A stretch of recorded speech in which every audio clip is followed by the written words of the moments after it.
अगर आप चाहते हैं जवाहरलाल रसीला एंटरटेनमेंट का ऑडियो वीडियो सबसे पहले आप तक पहुंचे तो हमारे चैनल को सब्सक्राइब करें और साथ ही साथ बेल आइकन के बटन को जरूर दबाएं।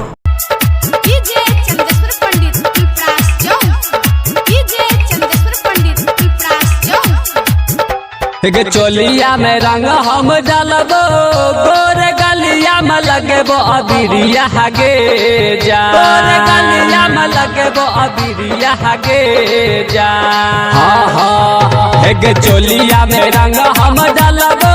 गोर गलिया में लगेबो अबीरिया गे जान गे जान गे गलिया में लगेबो अबीरिया गे जान गे जान हर बहलिया में चोलिया चुसबो हटलिया गे जान गे जान हर बहलिया में चोलिया चुसबो हटलिया गे जान गे चोलिया में रंग हम डालबो गोर गलिया में लगेबो अबीरिया गे जान गे जान गे गलिया में लगेबो अबीरिया गे जान गे जान हर बहलिया में चोलिया चुसबो हटलिया गे जान गे जान हर बहलिया में चोलिया चुसबो हटलिया गे जान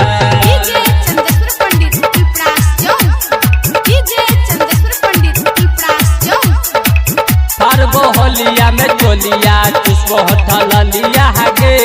जान चढ़ल फागुन के महीना उठतो तलहर गे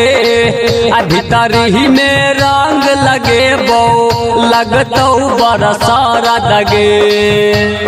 हाँ हाँ चढ़ल फागुन के महीना उठतो तलहर गे भीतर ही में रंग लगेबो लगतो बरसर दगे लहंगा है तो गलिया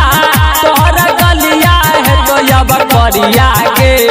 जान गे गलिया है तो अब करिया गे जान हर बहलिया में चोलिया चुसबो हटलिया गे जान हर बहलिया में चोलिया चुसबो हटलिया गे जान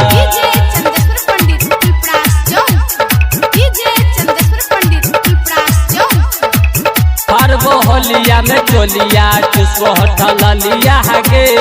जान धोरही में डाइल के दारू